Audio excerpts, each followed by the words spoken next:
Bismillahirrahmanirrahim. Assalamualaikum warahmatullahi ta'ala wabarakatuh. Alhamdulillahi rabbil alamin. Hamdan yuwafi ni'amahu wa yukafi'u mazidah. Ya Rabbana lakal hamdu kama yanbaghi li jalali wajhika wa li'azimi sultanik. Subhanaka la nuhsi thana'an 'alaika anta kama athnaita 'ala nafsik. Falakal hamdu hatta tarda wa lakal hamdu idza radita wa lakal hamdu ba'da ridha. Allahumma salli wa sallim ala sayyidina Muhammadin miftahi babir rahmatillah adada ma fi ilmillah salatan wa salaman daimaini bidawami mulkillah wa ala alihi wa sahbihi wa mawalah amma ba'd. Alhamdulillah, kita bersyukur kepada Allah subhanahu wa ta'ala sampai saat ini Allah masih memberikan kepada kita nikmat umur sehingga kita masih bisa beraktivitas pada hari ini. Diceritakan di zaman dahulu ada seseorang yang telah diambil oleh Allah subhanahu wa ta'ala cahaya penglihatannya. Kemudian ketika itu orang tersebut mempunyai sebuah kebiasaan yang sangat mulia. Kebiasaan apakah itu? Yaitu adalah sholat 5 waktu berjamaah di masjid. Maka pada suatu hari orang yang telah diambil cahaya penglihatannya oleh Allah subhanahu wa ta'ala dan dia ingin sholat berjamaah di masjid, namun pada saat itu tidak ada seseorang yang menuntunnya, tidak ada seseorang yang menggiringnya, tidak ada seseorang yang menunjukkan jalan kepadanya. Namun orang tersebut terus di sana ingin melaksanakan sholat berjamaah karena kecintaannya kepada Nabi kita Muhammad sallallahu alaihi wa ala alihi wasallam. Ketika di perjalanan orang tersebut jatuh, dan karena jatuhnya orang tersebut membuat kepalanya berdarah, terluka, bahkan sampai digotong ke rumahnya, dibawa ke rumahnya, tidak bisa jalan. Maka sampai di rumah, istrinya pun mengatakan kepada suaminya, "Ya hadza, wahai suamiku, sesungguhnya sholat berjamaah atas engkau dalam keadaan seperti ini tidak dianjurkan lagi dan tidak ditekankan lagi." Kemudian suaminya mengatakan ketika mendengar daripada komentar istrinya, maka suaminya mengatakan, "Wahai istriku, jikalau Allah telah mengambil cahaya penglihatanku, Allah masih memberikan cahaya di dalam hati dan sanubariku. Walau bagaimanapun keadaanku, aku tidak akan pernah di sana meninggalkan sholat 5 waktu berjamaah." Lantas istrinya pun terdiam. Kemudian di malam hari itu suaminya pun tidur. Ketika tidur, apa yang terjadi? Maka suaminya bermimpi dengan Nabi kita Muhammad sallallahu alaihi wa ala alihi wa sahbihi wasallam, dan Rasul mengatakan, "Lima tasyajarta ma'a zaujatik." Kenapa engkau berdebat dengan istrimu? Kenapa engkau sedikit ada cekcok dengan istrimu? Bukannya Rasulullah tidak tahu. Rasulullah tahu alasannya. Kemudian di sana orang tersebut mengatakan, "Ya Rasulullah, saya cekcok dan debat dengan istri saya itu cuma satu alasan saya." Apa? "Min ajlik wa min ajlit tibai sunnatik." Itu adalah demi engkau dan demi untuk mengikuti daripada sunnah yang telah engkau berikan kepada kami. Maka bahagia hati Nabi Muhammad sallallahu alaihi wa ala alihi wasallam mendengar daripada penjelasan lelaki yang telah diambil cahaya penglihatannya oleh Allah subhanahu wa ta'ala. Kemudian Rasul meletakkan tangan beliau yang mulia di atas matanya yang buta, kemudian diusap oleh baginda Nabi Muhammad sallallahu alaihi wasallam. Setelah diusap, ketika diangkat oleh Rasul tangannya dan dia membuka matanya, ternyata kembali orang tersebut melihat dan bisa memandang seperti semula. Itu semua apa? Berkat daripada mengikuti, menteladani sunnah Nabi kita Muhammad sallallahu alaihi wa ala alihi wasallam. Salat berjamaah adalah merupakan salah satu sunnah yang sangat dianjurkan oleh baginda kita Nabi besar Muhammad sallallahu alaihi wasallam. Bahkan dikatakan tidaklah dari 3 kampung atau 3 desa yang tidak dilakukan di sana solat berjamaah, melainkan kampung tersebut telah dikuasai oleh syaitan. Nah, di dalam sebuah hadis, bagaimana Rasul sallallahu alaihi wasallam menjelaskan kepada kita semua tentang solat berjamaah.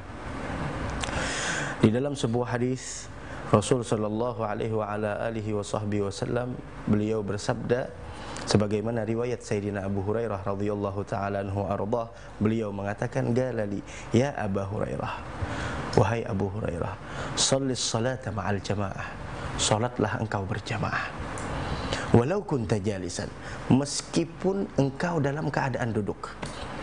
Artinya apa? Mungkin orang yang semacam ini datang ke masjidnya mungkin digotong. Mungkin orang yang semacam ini datang ke masjidnya mungkin dibawa. Mungkin orang yang semacam ini bahwasanya datang ke masjid dalam keadaan yang sangat capek. Walau kunta jalisan, tidak mampu lagi untuk berdiri. Walau kunta jalisan, meskipun engkau dalam keadaan berdiri, kata Rasulullah SAW. Kenapa? Fa innallaha yu'tika bikulli salatin ma'al jamaah thawaba 25 salatan fi ghairil jamaah. Karena sesungguhnya Allah Subhanahu wa taala memberikan pahala orang yang melaksanakan sholat berjamaah 25 pahala dibandingkan orang yang sholat sendirian. Masya Allah, ini adalah anugerah dari Allah, ini adalah karunia dari Allah Subhanahu wa ta'ala. Sepantasnya orang mukmin jangan menyia-nyiakannya.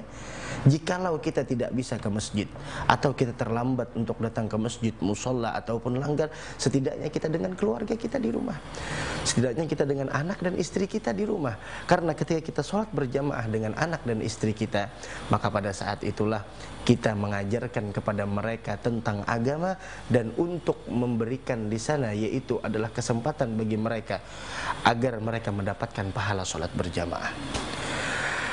Ulama salafus saleh beliau mengatakan di sana, apabila sholat berjamaah telah dilaksanakan, maka Allah Subhanahu wa ta'ala memandang kepada hati imam. Jika imam tersebut adalah di dalam hatinya terdapat kebaikan dan sholatnya khusyuk, penuh dengan tadabbur dengan apa yang dia baca, memahami makna setiap gerakan yang dia lakukan, maka Allah meridhai perkumpulan tersebut dan Allah ampuni perkumpulan tersebut, dan Allah Subhanahu wa ta'ala menerima seluruh orang yang sholat bersama imam itu. Kemudian jika imamnya di dalam hatinya tidak terdapat kebaikan, artinya apa? Tidak khusyuk. Dan sedangkan sholat kita tidak akan pernah diterima, sholat kita baik itu 1/10 ataupun 1/6, melainkan apa yang kita mengerti dari sholat itu. Meridhai perkumpulan tersebut dan Allah menerima sholat mereka berkat satu makmum itu. Nah, terkadang diterimanya sholat kita bukan karena imam.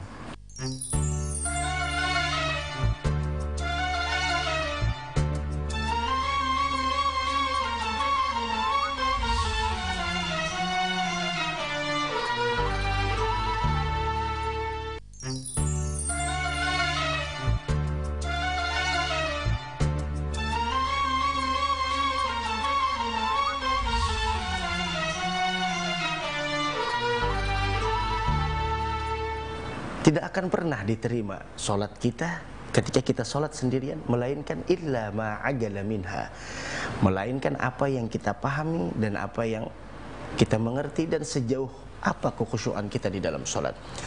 Namun sholat berjamaah, subhanallah, ulama salafus saleh mengatakan semacam itu. Jika imamnya tidak khusyuk, maka Allah memandang kepada makmumin, orang yang ikut berjamaah dengan beliau. Jikalau di sana ada satu di antara mereka yang mempunyai kekhusyuan yang sangat luar biasa, mempunyai di sana sholat yang mana dia memahami dan mengerti setiap bacaan dan gerak-gerik yang dia lakukan, maka Allah Subhanahu wa ta'ala meridhai perkumpulan tersebut dan Allah menerima sholat mereka berkat satu makmum itu. Nah, terkadang diterimanya sholat kita bukan karena imam, tapi terkadang sholat kita diterima karena makmum. Subhanallah. Nah, kemudian jika imam dan makmum tidak ada satupun di antara mereka yang khusyuk, wala imam wala makmum, tidak ada yang khusyuknya. Imamnya tidak khusyuk, makmumnya tidak khusyuk. Kemudian lagi di sana imamnya tidak ada di dalam hatinya pemahaman terhadap apa yang dia lakukan di dalam bacaan dan gerak-gerik salatnya, maka kata ulama salafus saleh, Allah masih mau menerima salat mereka selama mereka mau datang ke masjid, ke musalla, datang untuk melaksanakan salat berjamaah, asalkan sempurna syarat dan rukun salatnya. Nah, dari karena itu, di dalam riwayat yang lain bagaimana di sana Nabi kita Muhammad sallallahu alaihi wa ala alihi wasallam, beliau bersabda di dalam sebuah hadis, salatul jamaah tafdhulu min salatil fadhi bi 27 darajah. Salat berjamaah melebihi daripada salat sendirian 27 derajat. Dulu guru kami Al-Habib Umar bin Muhammad bin Salim bin Hafidh, semoga Allah berikan beliau kesehatan dan diberikan keberkahan dan pemeliharaan, dan mudah-mudahan Allah panjangkan usia beliau. Beliau pernah bercerita tentang kemuliaan salat berjamaah, bahwasanya ada dahulu, di zaman dahulu, seseorang yang mana dia di sana sholatnya berjamaah, namun kebetulan pada malam itu ada tamu datang ke rumahnya menamu, dan tamu ini ya karena mungkin banyak keperluan, banyak yang dibicarakan, sampai sholat isyanya tidak sholat berjamaah beliau sampai lewat isya. Pada ketika itu setelah tamunya pulang, maka si rajulun saleh, orang soleh ini langsung nyamperin ke masjid, ke musholla. Tidak ada lagi orang, udah pada kelar semuanya. Dan dia pun bingung bagaimana. Kemudian dia karena ingin mendapatkan tama'an fi thawab, karena ingin mendapatkan pahala dari Allah Subhanahu wa taala, dia lakukan pada malam hari itu 27 kali salat Isya. Kemudian ketika dia melaksanakan salat Isya 27 kali, di malam itu dia bermimpi, kata Habib Umar. Mimpinya apa? Mimpinya dia seakan di sana menunggang seekor kuda yang sangat kencang larinya. Kemudian ketika itu banyak orang-orang yang di belakangnya memakai kuda dengan segerombolan dan mendahuluinya. Ketika mendahulunya, dia pun di sana berusaha dengan semaksimal mungkin untuk kudanya tersebut agar berlari dengan kencang, namun tidak bisa. Pada akhirnya apa? Dia berusaha dengan semaksimal mungkin untuk mengejar ketinggalannya, dan dia pun tidak pernah di sana mampu mengejar ketinggalannya tersebut. Sampai pada akhirnya ada seseorang yang datang kepada orang itu dan mengatakan, ya rajul, wahai seorang lelaki yang soleh, walau bagaimanapun engkau untuk berusaha mengejar ketinggalanmu dari mereka, tidak akan pernah sanggup. Kenapa? Karena mereka adalah orang yang sholat isya berjamaah. Artinya apa? Meskipun kita sholatnya yang kita ketinggalan berjamaah 27 kali, tidak akan pernah di sana menandingi orang yang sholat berjamaah ketika ada imam dan makmum.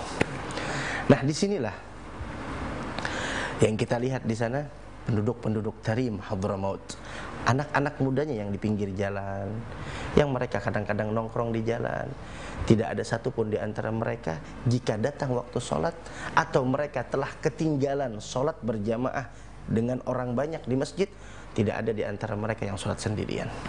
Dan Rasul di dalam riwayat tidak pernah diriwayatkan Rasul sholat sendirian. Nah, kita di perusahaan, di sebuah kantor dan lain sebagainya, hendaknya kita di sana dengan teman-teman kita, ketika masuk waktu sholat, ya tidak apa-apa kita di sana ke warung atau makan dulu makan siang. Namun setelah makan siang bareng dengan teman-teman kita, jangan sampai kita sholatnya tidak berjamaah. Makan kita bareng, masa di sana sholat kita tidak berjamaah? Seperti itu. Nah, di Tarim sampai di sana yang kita lihat di situ, seandainya mereka di sana ingin sholat, kemudian mereka masuk ke masjid, mereka tidak langsung sholat sendirian. Mereka nunggu dulu, nunggu beberapa menit. Seandainya ada orang masuk ingin sholat, dia langsung nanya, udah sholat atau belum? Belum lagi, ayo kita jamaah yuk. Jamaah. Jamaah. Nah, jika tidak menemukan, mereka nyari orang yang bisa nemenin mereka untuk sholat berjamaah. Sampai segitunya, padahal anak-anak yang biasanya nongkrong di pinggir jalan. Akan tetapi mereka dari semenjak kecilnya, dari usia dininya, telah digodok oleh orang tuanya bagaimana di sana mentakzimkan dan memuliakan agamanya Allah Subhanahu wa taala dan mengikuti sunnah Nabi besar Muhammad sallallahu alaihi wasallam. Nah, dari hadis yang disampaikan oleh baginda Rasul secara umum salat berjamaah itu adalah melebihi daripada salat sendirian 27 derajat. Nah, di dalam hadis yang lain ada salat-salat tertentu yang mana di sana mempunyai keistimewaan tersendiri seperti salat subuh dan salat isya. Sebagaimana Rasul mengatakan di dalam sebuah hadis, "Man shallal isya'a fi jama'atin." Siapa orang yang salat isya berjamaah, maka sama orang tersebut meraih pahala setengah malam di dalam beribadah kepada Allah Subhanahu wa taala. Bayangkan kita dari maghrib sampai isya. Pas dari maghrib sampai jam 12 malam. Itu kita bagaimana kita ibadahnya? Kita jangankan dari maghrib sampai tengah malam, dari maghrib sampai isya pun kita di sana kadang-kadang udah kecapean. Namun di sini bagaimana fadlullah, karunia dari Allah Subhanahu wa taala yang Allah berikan kepada Nabi kita Muhammad sallallahu alaihi wasallam sampai salat isya berjamaahnya kita itu sama dengan orang yang salat setengah malaman di dalam ibadah kepada Allah Subhanahu wa taala. Kemudian wa man shallal fajra fi jama'atin, dan siapa orang yang salat subuh berjamaah maka sama pahalanya seperti orang yang salat semalaman suntuk di dalam ibadah kepada Allah Subhanahu wa taala. Itu semua kita dapatkan, yaitu adalah berkat Nabi kita Muhammad sallallahu alaihi wa ala alihi wasallam. Kemudian di dalam riwayat yang lain bagaimana di sana Rasul sallallahu alaihi wa ala alihi wasallam beliau di sana mengatakan di dalam sebuah hadis, "Man adrakal jama'ata arba'ina yauman." Siapa orang yang melaksanakan salat berjamaah 5 waktu nih, dari subuh, zuhur, asar, maghrib dan isya, tidak ada ketinggalan satu jua pun, selama 40 hari, arba'ina yauman, 40 hari, maka kataballahu lahu bara'atan minan nar wa bara'atan minan nifaq. Maka Allah Subhanahu wa taala akan memberikan baginya tersebut keistimewaan bahwa orang itu dilepaskan dan dibebaskan, diselamatkan dari hal-hal yang mengantarkannya untuk terjerumus ke dalam neraka, dan Allah Subhanahu wa taala akan memeliharakannya dari hal yang membawanya kepada kemunafikan. Pertanyaan, bagaimana kalau kita membawa anak sholat berjamaah ke masjid dengan tujuan mengajarkan kepada mereka? Kita katakan selama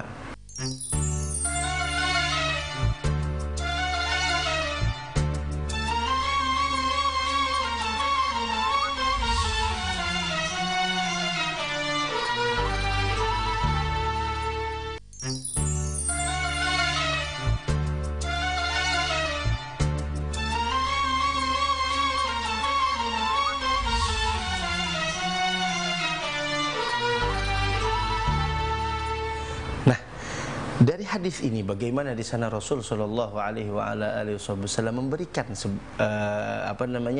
pemberitahuan kepada kita tentang bagaimana mulianya salat berjamaah. Sampai-sampai orang yang mampu memelihara salat berjamaah selama 40 hari dia dipeliharakan oleh Allah. Dipeliharakan dari hal-hal yang mengantarkan dan menjerumuskannya ke dalam neraka, dan dipeliharakan dari hal-hal yang membawanya, baik itu dari perkataan ataupun sifat yang mengantarkannya kepada kemunafikan. Dan kita tahu bagaimana orang-orang munafik. Innal munafiqina fid darakil asfali minan nar. Orang-orang munafik adalah tempatnya di mana? Di fid darakil asfal, di tingkatan yang paling terbawah daripada neraka. Nauzubillahi min dzalik. Kemudian bagaimana di sana, mungkin ada datang pertanyaan, bagaimana kalau kita membawa anak sholat berjamaah ke masjid dengan tujuan mengajarkan kepada mereka? Kita katakan ketika seorang ayah membawa anaknya yang masih kecil ke masjid untuk mengajarkan mereka tentang urusan sholat, mengajarkan mereka tentang agama, mengajarkan mereka tentang sholat berjamaah, maka di sana tidak masalah, bahkan itu bagus, bahkan itu kewajiban orang tua. Akan tetapi jika kehadiran anak-anak kita tersebut membuat kekhusyuan para makmum dan orang yang melaksanakan sholat berjamaah di sana terusik, maka lebih anak kita di rumah. Namun jika mereka mampu kita kontrol, mampu kita kondisikan, dan sehingga tidak mengganggu ketenangan dan kekhusyuan orang yang melaksanakan sholat berjamaah, maka itu adalah bagus. Bahkan itu yang sangat dianjurkan, agar nantinya anak-anak kita terbiasa mereka di dalam melaksanakan sholat berjamaah seperti itu. Di dalam hadis yang lain, Rasul Shallallahu Alaihi Wasallam yang maknanya bagi orang yang melaksanakan sholat berjamaah itu, ketika dia berangkat, maka setiap langkah yang dia lakukan untuk melaksanakan sholat berjamaah, Allah Subhanahu Wa Taala menulis 10 kebaikan, dan Allah Subhanahu Wa Taala mengangkat 10 derajatnya di sisi Allah, dan Allah menghapuskan 10 dosanya. Coba lihat, bayangkan berapa langkah kaki kita untuk menuju ke masjid. Itu di sana tidak akan pernah sia-sia. Langkah yang tidak akan pernah sia-sia di sisi Allah Subhanahu Wa Taala, langkah kita menuju ke masjid. Terkadang, maaf, seseorang di sana mampu menempuh perjalanan yang sangat jauh demi sebuah kesehatan. Mereka di sana rela capek, rela berkorban uang dan lain sebagainya hanya untuk mendapatkan sesuatu yang mereka inginkan. Namun langkah yang paling sulit adalah langkah menuju ke masjid dalam melaksanakan sholat berjamaah. Ini yang harusnya kita perhatikan di dalam kehidupan kita. Bayangkan setiap kali kita bolak-balik mondar-mandirnya kita pergi, kita di sana setiap langkahnya 10 kebaikan, 10 kesalahan dihapus, 10 derajat diangkat di sisi Allah. Kemudian kita lagi di sana ketika kita balik dari sholat berjamaah menuju ke rumah, maka di sana 10 pahala ditulis oleh Allah setiap langkahnya, 10 dosa dihapus oleh Allah, 10 derajat di sana diangkat di sisi Allah Subhanahu Wa Taala. Nah, bahkan orang yang sholat berjamaah, mereka di sana orang yang mendapatkan rahmat kasih sayang Allah Subhanahu Wa Taala lebih banyak daripada orang yang sholat sendirian.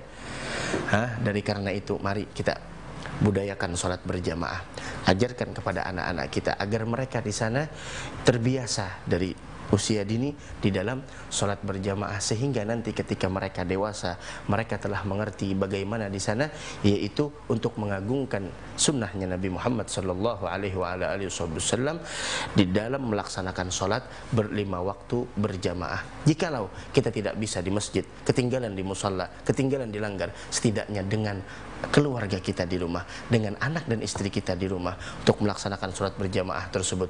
Karena orang yang melaksanakan sholat berjamaah adalah orang-orang yang mulia di sisi Allah Subhanahu Wa Taala. Mudah-mudahan kita memohon kepada Allah Subhanahu Wa Taala agar kita semua diberikan taufik dan hidayah oleh Allah Subhanahu Wa Taala, sehingga kita mampu menghidupkan sunnah Nabi kita Muhammad Sallallahu Alaihi Wasallam, dengan harapan kelak kita di hari kiamat dikenali oleh beliau dan mendapatkan syafaat dari beliau insyaallah. Amin amin amin ya rabbal alamin. Hadanallahu wa iyyakum ajmain. Assalamualaikum warahmatullahi wabarakatuh.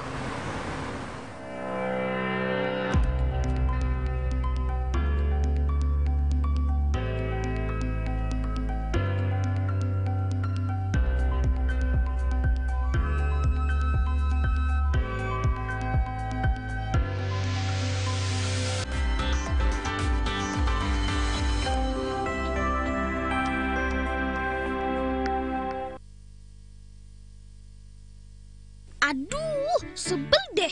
Mau main di luar rumah tidak boleh. Ke rumah teman apalagi.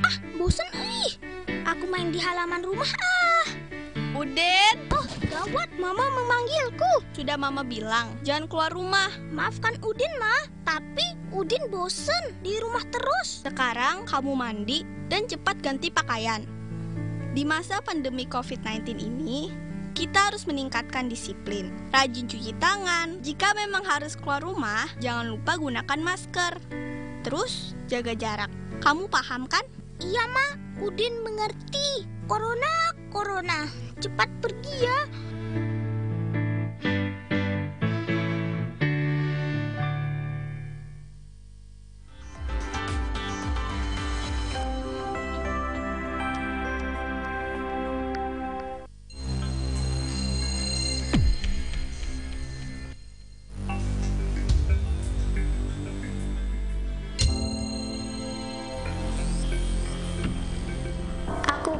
sekolah. Aku kangen Bapak Ibu guru. Aku rindu kawan-kawanku.